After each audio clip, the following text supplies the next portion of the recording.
You know that eerie hum Walmart has late at night? It's not the kind of thing you notice during the day, with the screaming kids and squeaky carts, but at 3 a.m., it's deafening. It was just me, a cashier on the graveyard shift, and some guy restocking the cereal aisle. Or at least that's what I thought. I clocked in around 10:30 p.m., dragging myself through the motions like usual. The store felt emptier than usual, but not in a peaceful way. More like the space itself was holding its breath. The fluorescent lights overhead buzzed faintly, flickering now and then. I remember thinking how much I hated working the overnight shift. But hey, rent doesn't pay itself. Things were uneventful for the first couple of hours. A few stragglers came through, truck drivers grabbing snacks, a teenager buying beer with a fake ID, and the regulars who treated Walmart like their personal late-night hangout. Then, around 2 a.m., the self-checkout machines started acting up. One after another, their screens went black, rebooted, and then froze on the loading logo. Annoying, but not uncommon. I was at Register 3 when I saw it for the first time. Out of the corner of my eye, just past the electronics section, something moved. Fast. Too fast for it to be a person. It was like a shadow, but not a regular one. It seemed thicker, darker, and it moved against the light instead of with it. I shook it off, thinking my eyes were playing tricks on me. Yo, did you see that? I called over to Tom, the stalker. He looked up from his stack of cereal boxes and shrugged. See what? Never mind, I muttered. The next hour crawled by, but something felt off. There were small things at first. A faint knocking sound from the back storage room, an overhead light near the pharmacy flickering violently, the automated doors at the entrance sliding open and closed without anyone there. I kept telling myself it was nothing, but then it wasn't. At 3:03 a.m., a man walked in. At least I think it was a man. He or it was tall and unnaturally thin, his limbs moving with a stiffness that reminded me of those old claymation films. He was wearing a long coat, drenched as if he'd been caught in a storm, but his hair was bone dry. His face was the worst part. It was pale and smooth, like polished marble, and his eyes. They didn't shine in the fluorescent light. They just looked like voids, empty and absorbing everything around them. I froze. "Welcome to Walmart," I croaked out instinctively, though my voice cracked. He or it didn't respond. Instead, he tilted his head, almost like a bird studying prey. Then, without a word, he shuffled toward the aisles. I exhaled, realizing I'd been holding my breath. "Tom, do you see this guy?" I whispered into my radio. Static. Then a faint whisper, "Get out." I stared at the radio, the whisper echoing in my mind. It wasn't Tom. His voice is raspy, smoker rough. This voice, it was soft, breathy, and distinctly not human. My pulse was hammering in my ears, but I forced myself to stay put. I scanned the store, hoping, praying, to catch a glimpse of Tom restocking in the aisles. Nothing. The man, or whatever he was, had disappeared into the store. I should have called someone, security maybe, but the Walmart night crew doesn't exactly have a rapid response team. Besides, my gut told me that whoever this guy was, he wasn't something you deal with using a walkie-talkie. I decided to leave my station and find Tom. His last known location was the cereal aisle, so I headed that way, my sneakers squeaking against the polished tile floor. I called his name softly, not wanting to draw too much attention to myself. "Tom? You here, man?" Nothing. Just rows of brightly colored boxes and the faint hum of the lights. But then I noticed something that made my skin crawl. The floor was wet. A thin trail of water snaked its way from the middle of the aisle and disappeared around the corner. I followed it, every step feeling heavier than the last. The trail led to the back of the store, near the employee break room. The closer I got, the colder it became. Not the kind of chill you get when someone leaves a freezer open. This was bone deep, the kind that makes your joints ache. "Tom!" I called again, louder this time. As I rounded the corner, I saw him. He was standing perfectly still in front of the double doors to the stockroom. His back was to me, but something about the way he stood made my stomach churn. His head was tilted to one side, and his arms hung limp at his sides. Water dripped steadily from his clothes, pooling at his feet. "Tom?" My voice shook. He didn't respond. Slowly, I approached him, my footsteps splashing softly in the puddle around him. When I was close enough to touch his shoulder, he suddenly twitched. Just a slight jerk, but enough to send me stumbling back. His head turned toward me, but it wasn't Tom anymore. His face was wrong. His eyes were hollow, black pits like the man who'd walked in earlier. His skin was unnaturally smooth, almost like wax, and his mouth twisted into an eerie, lifeless grin. "Get out," he whispered, his voice the same breathy tone I'd heard on the radio. I backed away, heart hammering against my ribs. Tom, or whatever he was, took a step toward me, water squelching under his boots. I didn't wait for him to take another. I turned and ran, my shoes skidding on the wet floor as I bolted toward the front of the store. As I passed the aisles, I realized I wasn't alone. Figures stood in the shadows between the shelves, motionless, watching. They didn't look like customers. Their bodies were slightly distorted, their limbs too long, their heads tilted at unnatural angles, and their eyes, all black, staring straight at me. The air felt heavy, like it was pressing down on me, making it harder to breathe. I reached the front of the store, slamming my hands against the glass doors, but they didn't budge. The automatic sensors were dead. Behind me, I heard wet footsteps approaching, slowly, deliberately. "Please," I whispered, pounding on the doors. "Let me out." A voice whispered in my ear, soft and chilling. "You can't leave. Not yet." My legs felt like jelly, but I spun around to face whatever was coming. The wet footsteps had stopped, but there was no one there. Just an empty aisle stretching into the dimly lit store. The silence was deafening, broken only by the hum of the lights and the faint sound of water dripping somewhere behind me. Then I saw them. Shadows. They weren't cast on the floor or walls like regular shadows. They moved independently, sliding, slithering, twisting through the aisles. They grew longer as they crept closer, pooling together into a shifting mass that swallowed the light as it moved. I backed up against the glass doors, my breath fogging the cool surface behind me. My radio crackled to life again, but instead of Tom's voice or even that eerie whisper, I heard something else. It was laughter. Not the kind you'd hear at a comedy club or a family gathering. This was deep, guttural, and layered, like a crowd of people laughing in unison. But there was no joy in it. It was mocking, taunting. My stomach churned as the sound grew louder, echoing through the empty store. I scanned the aisles desperately, my eyes darting between the shelves, the ceiling, the floor. That's when I noticed the cameras, the store's security cameras mounted in every corner. They were all pointed at me, their red recording lights blinking in perfect sync. Something was watching. Something was enjoying this. The laughter stopped abruptly, plunging the store into a heavy, oppressive silence. Then, from somewhere deep in the aisles, a voice called out, "Help me?" It was faint, barely audible over the hum of the lights, but it was unmistakably Tom's voice. My heart twisted.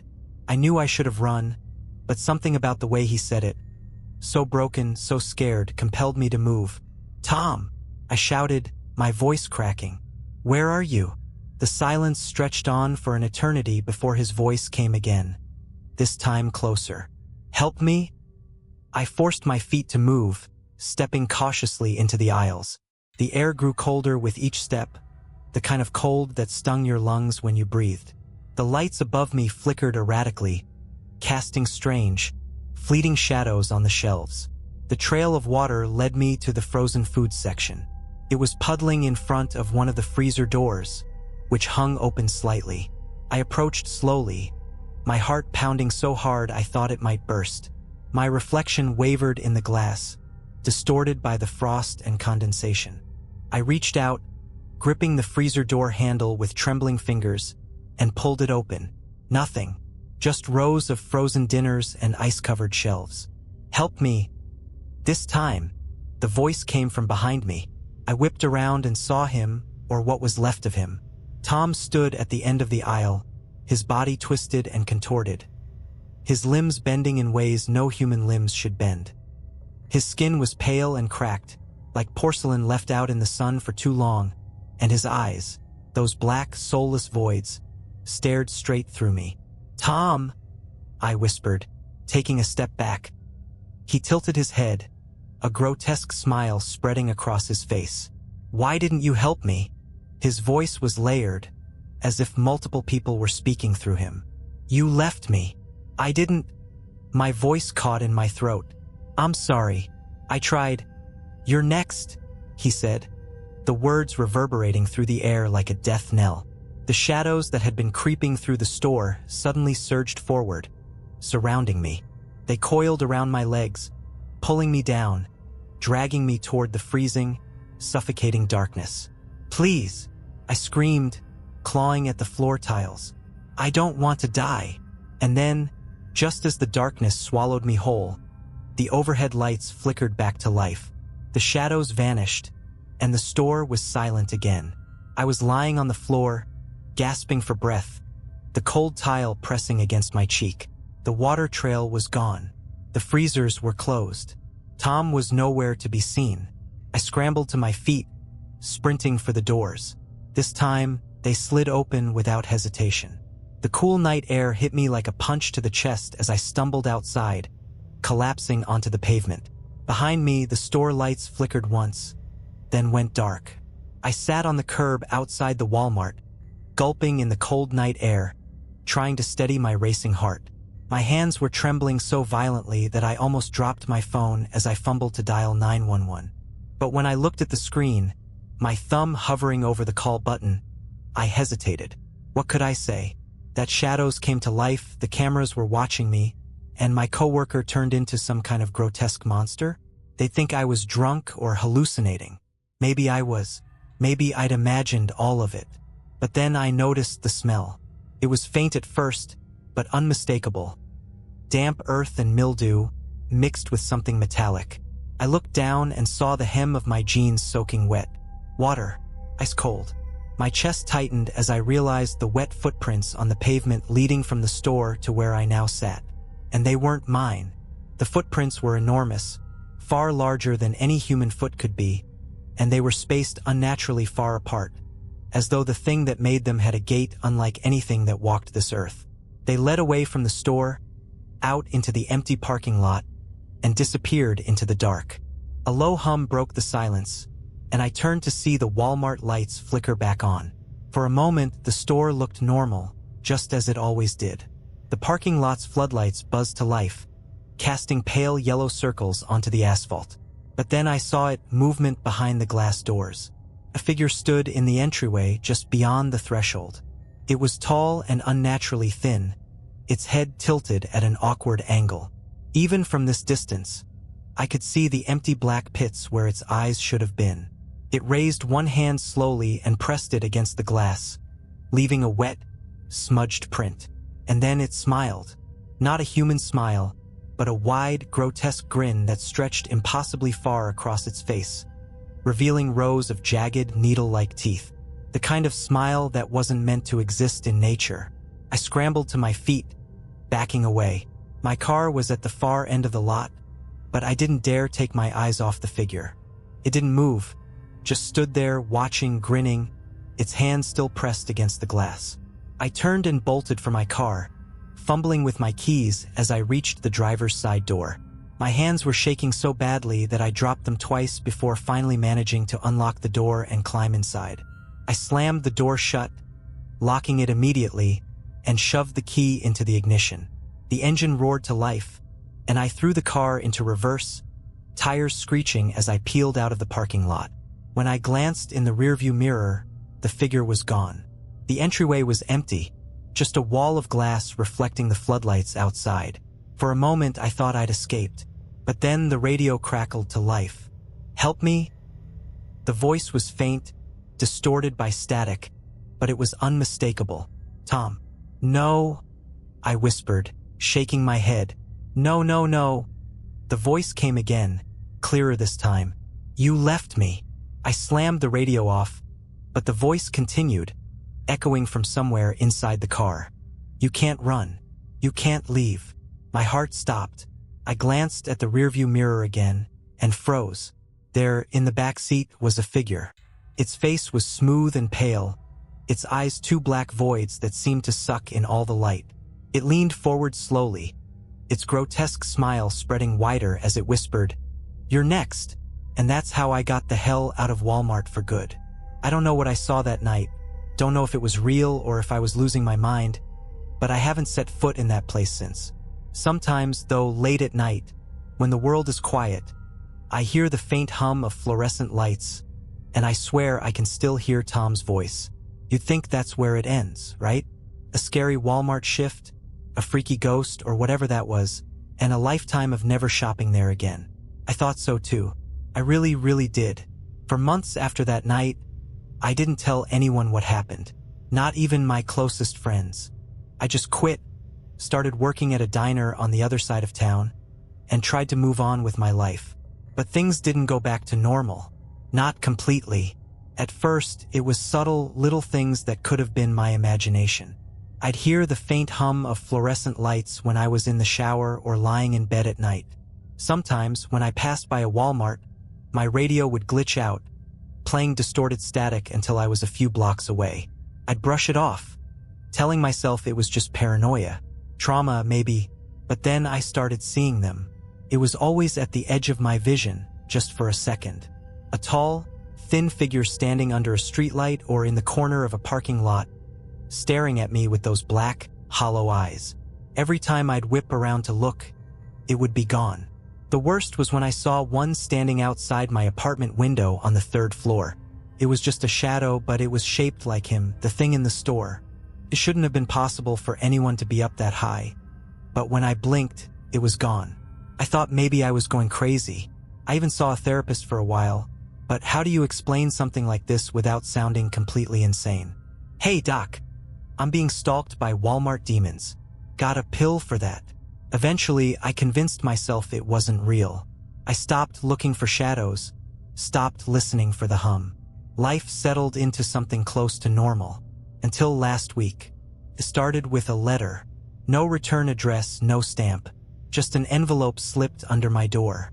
My name was scrawled on the front in shaky, uneven handwriting.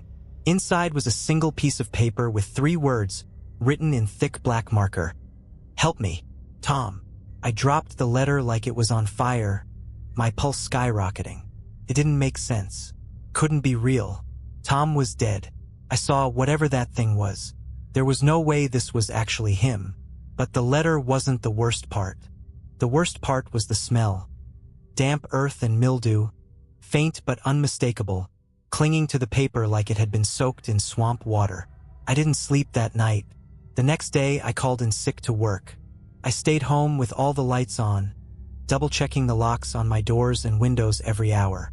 By sunset, I was almost starting to feel safe again. Almost. And then the power went out. It wasn't a storm, and the rest of the neighborhood was still lit up. Just me. My apartment plunged into darkness, except for the faint green glow of the microwave clock, which blinked 3 o'clock over and over again. The hum started immediately, low at first, barely audible, but it grew louder and louder until it drowned out everything else. I stumbled through the apartment, my phone flashlight shaking in my hand, trying to find my keys. I needed to get out now, but before I could reach the door, I saw it. The figure was standing in the hallway, its head tilted at that impossible angle, its smile stretching far beyond what should have been humanly possible. Its black eyes locked onto mine, and for a moment, I couldn't move, couldn't breathe. "Why didn't you help me?" it whispered, the words cutting through the hum like a knife. I bolted. I didn't even bother with shoes or my coat. I just ran out into the night, barefoot and shaking, not stopping until I reached my car. That's where I am now. In my car, parked miles away from home, writing this on my phone while I try to figure out what to do next. I know I can't go back. I don't think I'm safe anywhere, honestly, because when I glanced in the rearview mirror just now, I saw something standing behind me in the shadows, watching, smiling, and I swear I heard the faintest whisper, "You're next." I've been driving for hours now, heading nowhere in particular. Just away from the Walmart, my apartment, the shadows, the whispers. But it doesn't matter how far I go. The hum, it's still there. It's faint, barely noticeable over the sound of the tires on the highway, but it's there, and it's getting louder. My gas gauge is dipping dangerously close to empty, but the thought of stopping at a gas station fills me with dread. What if I see it again? What if it's waiting? I glance at the rearview mirror every few seconds, half expecting to see that pale, hollow-eyed face staring back at me. But the back seat is empty. For now. The highway stretches on, dark and desolate. I haven't seen another car in over an hour. The streetlights are sparse, their orange glow casting long, flickering shadows across the road. I keep telling myself I'll stop at the next exit, find a hotel or a diner where there are people. Safety in numbers, right? But the exits don't come. The signs are blank, the road unmarked. It's as if the highway itself has turned against me, leading me deeper into nowhere. And then I see it. Up ahead, a familiar building looms on the horizon. The fluorescent lights, the sprawling parking lot, the bold blue letters. Walmart. No, I whisper, shaking my head. My hands grip the steering wheel so tightly that my knuckles turn white. No, no, no. But my car is slowing down. Not because I'm braking, my foot is glued to the gas pedal. It's like the car has a mind of its own. The engine sputtering as it coasts into the empty parking lot. The hum is deafening now, vibrating through the steering wheel, rattling my teeth. The store looks the same as it did that night, but worse somehow. Darker. The glass doors slide open as I pull up, though no one is there to trigger them. The fluorescent lights inside flicker erratically, casting unsettling shadows across the empty aisles. I don't want to go in. Every fiber of my being is screaming at me to turn around, to run. But the car door unlocks with a soft click, and my seatbelt unfastens itself. The hum feels like it's inside my skull now, drilling into my brain, compelling me forward. I step out of the car. The air is cold, heavy, and reeks of damp earth and mildew. My bare feet slap against the wet pavement as I approach the entrance. The doors slide shut behind me with a quiet whoosh, sealing me in. The store is empty just like before. The aisles stretch out endlessly in every direction, the shelves lined with products that seem wrong. The labels are blank, the colors washed out. I pick up a can of soup, and the surface is cold and slimy, like it's been pulled from the bottom of a lake. Help me. The voice echoes through the store, faint and distorted. Tom, I call out, my voice trembling. Is that you? The shadows between the aisles shift and writhe, like something alive. I can feel them watching me, their black eyes glinting in the flickering light. I stumble backward, nearly tripping over my own feet, and my back hits something solid. I spin around and freeze. It's Tom. Or at least it was Tom. His face is pale and smooth, his eyes black voids that reflect nothing. His mouth twists into that impossible smile, and his head tilts to one side with a sickening crack. You came back, he says, his voice layered and unnatural. They always come back. Tom, please, I whisper, tears streaming down my face. I'm sorry. I didn't mean to leave you. His smile widens. It's not me you should apologize to. The lights go out, plunging the store into complete darkness. The hum crescendos into a deafening roar, and I feel the shadows closing in, their cold, clammy hands brushing against my skin. And then I hear it. A voice, soft and chilling, whispering directly into my ear. Welcome to Walmart. The darkness pressed in from all sides, the hum swallowing every thought, every sound, every ounce of reason. Couldn't see, couldn't breathe. The air felt thick and suffocating, like I was drowning in it. But then the lights came back on. Not all of them, just a single flickering bulb above me, casting a weak, pale glow onto the linoleum floor.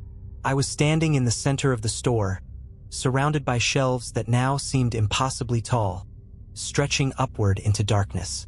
The aisles were endless, winding like a labyrinth, their contents indecipherable. And in front of me stood them. It wasn't just Tom anymore. The man with the tilted head and the drenched coat was there too, along with a dozen others. Each one was warped and wrong. Limbs too long, faces too smooth, eyes like bottomless pits. They formed a circle around me, their heads tilting in unison, their black eyes glinting with something far worse than malice. Hunger. "You shouldn't have come back," one of them said. It didn't sound like a voice. It was more like the words were inside my head, echoing in the deepest parts of my mind. "I didn't have a choice," I stammered, my voice barely above a whisper. "I didn't want to come back." They moved closer, their steps slow and deliberate.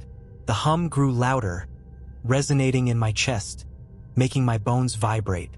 "You always had a choice," another one said, its voice overlapping with the first. "But now you belong to us." I tried to back away, but the floor beneath me was wet and slick. My feet slipped, and I fell hard onto the cold tile. The shadows crept closer, slithering along the floor like living things. They coiled around my arms and legs, holding me in place, their cold touch burning like ice. "Please," I begged, tears streaming down my face. "I don't know what you want from me."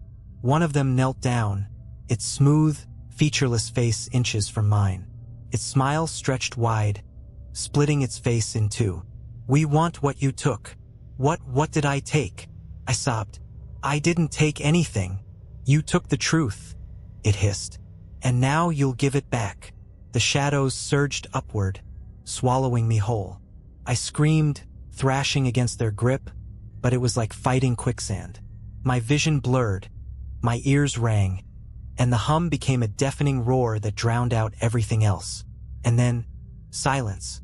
I woke up on the floor of the break room, the harsh fluorescent lights flickering above me.